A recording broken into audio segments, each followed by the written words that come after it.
Large battery packs are kind of a dime a dozen these days. It seems every company has one, and so picking which one to actually get, well, that's when it starts to get a bit difficult, because on a lot of fronts, these batteries are very similar and can accomplish the same tasks. But on the other end, a lot of these companies are offering different ways of using the battery that might make a difference to you. And for me, when I look at the array of different products on the market, there are two that I continuously come back to, or two different brands, I guess. One is DJI and their Power 1000 portable battery station, and the other is Jackery, and specifically this one, the Jackery Explorer 1000 V2. Both of these batteries are excellent in their own right, but depending on what you want the battery for, well, one might be better than the other. Now I've got a bit of a soft spot for Jackery because this was the first battery station I ever got back in the day, and it truly transformed how I traveled, how I camped, and really adjusted how I thought about that process. Because back when I first got this, well, it let me do things that I simply wasn't able to do before. But now that time has gone on and other companies have started developing different, things to do with these devices, well, that's where, my use cases as well have started to change. And when you're deciding between which one of these you should get, between the Power 1000 or the Jackery 1000 V2, I think it's actually pretty clear which one of these you should get, but it just all depends what you actually need with it. Now, spec-wise, both of these batteries offer very similar specs. So they're both in that 1000 watt-hour range. So the Power 1000 is 1024 watt-hours, whereas the Jackery is 1070 watt-hours. Honestly, a negligible difference between them, but Jackery does have a bit more. They're both using a similar battery technology. They're both considered LFP batteries, which is great for long-term use, long-term storage, and also being able to get the most capacity out of the batteries. So you can charge them to 100% over and over without that being an issue. And they're both rated for 4,000 cycles before they hit 70% battery. So, after 4,000 cycles, you charge it up all the way to 100%, but instead of it being 100, it has now degraded to 70%. That's kind of how that works. But they're both in the same ballpark there. Now, where there is one pretty major spec difference is in the output power. So the Power 1000 goes up to 2200 watts of output, but it can go up to 4400 watts peak. So if there's a bit of a surge, I can handle that, but 2200 watts of its main power output. On the Jackery side, you get 1500 watts of that rated output with a 3000 watt surge. So that is a pretty big difference. And this means that you're going to be able to run more devices on the Power 1000 over what you get on the 1000 V2 from Jackery. That is definitely something to consider on the spec side. So spec-wise, they have some similarities and they have some pretty big differences, but why would you choose one over the other? And I think this is where the use cases between them start to matter quite a bit, because there's different ideas of what these batteries are. DJI, when they got into the space not that long ago, clearly had a priority or a reason why they were making this device. And to me, it seems like it is very much an ecosystem play. DJI makes a ton of products in different categories. So they have drones, they have cameras, they have microphones, they have all sorts of devices. And if you're in that ecosystem like I am, I have many different products from DJI, well,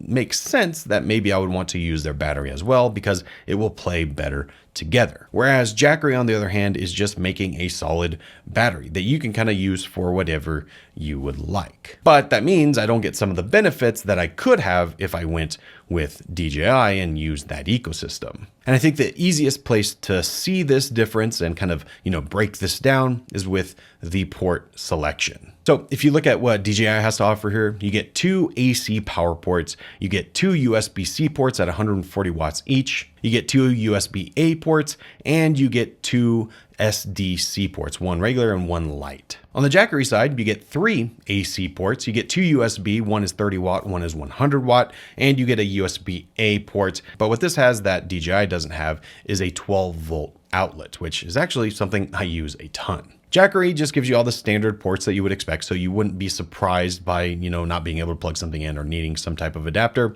And that is something that DJI just isn't doing here. DJI is really relying on those SD-C ports to give you more functionality, but it's not exactly out of the box. But these SD-C ports, even though they're not something you've, been used to using, I've actually come to enjoy having them. And let me break that down. So these SDC ports are a high power ports that let you quickly charge and power different devices. And to do that, you are going to need adapters. Now, I don't love adapters. They're kind of annoying. I wish that I didn't need adapters a lot of the time, but once you have them, that's when you start to see the benefit. So yes, there's no 12 volt option built right in, but you can get an adapter to do that. There's no way to plug in solar directly, but you can get an adapter to do that. And if you're in that DJI ecosystem, well, that's where you can start to see some pretty big benefits. One of the things I am constantly doing when I'm out on adventures is using my drone to fly. So this one here is the Mavic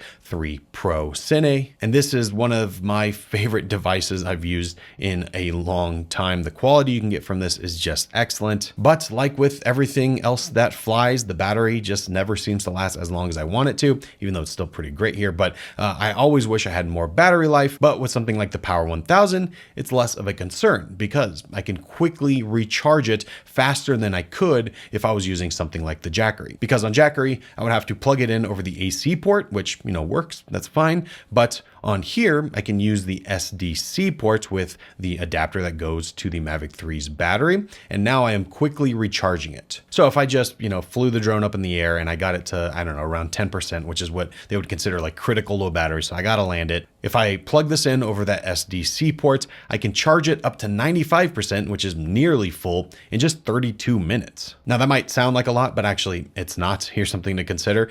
If I fly the Mavic 3 Pro, the battery life is rated at 43 minutes. So theoretically, if everything is going right, I can recharge a dead battery faster than it would take for me to deplete a fresh battery. That is crazy. And that's honestly all I need, because if I'm trying to do back-to-back flights and, I'm really trying to get some shots that I need in a production scenario, or if I'm just somewhere that is beautiful and has awesome shots available to me, well, I don't ever want to be dependent on dead batteries. And that's where something like this makes a lot of sense. And this isn't just for the Mavic 3 series. This works for the Air series, the Inspire series. If you are in this DJI ecosystem, this starts to make a lot of sense. And that's where I have come to enjoy this SDC port, because now that I have the adapters I need, so I've got the one for my drones, I've got the 12 volt adapter, I've got the solar adapter. Now that I have those, I don't really have to think about it anymore. I'm just plugging into the SDC port and it works for what I need. And so for me, that is why when I'm going out and I know that I'm going to be using some of these devices,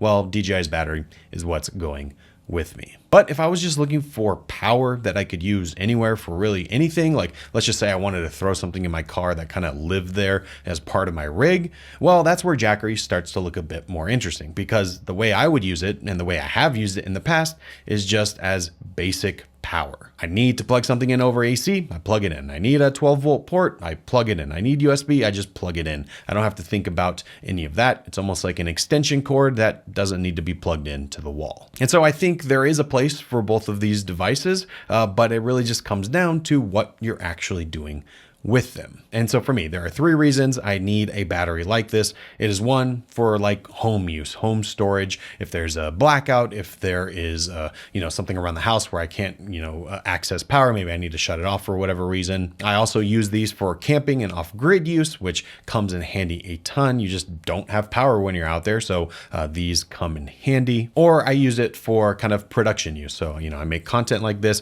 so if I need to power a light, or I need to power a camera or anything like that, and I don't have access to power at a wall, well, these certainly come in handy. And for me, in my general use case, the only one where Jackery makes more sense for my use is in the home. If I'm just looking for backup power for the off chance that I need it, well, I think the Jackery makes a ton of sense, because I can charge it up, have it stored, ready to go. But if I'm constantly using this for work, for production with different devices that are in the ecosystem I'm already in, well, that's where I think DJI starts to take over. So yeah, it's tough to compare these batteries because they are so similar, and it's almost like splitting hairs. It really does come down to, why do you even need one of these batteries to begin with? And once you determine that, well, it starts to make a lot more sense. But if you want to check both of these out, I'll leave them linked down below. I've really enjoyed what DJI is doing here, and the idea of the SDC port is still something I'm on board with, and I hope that they can expand it even more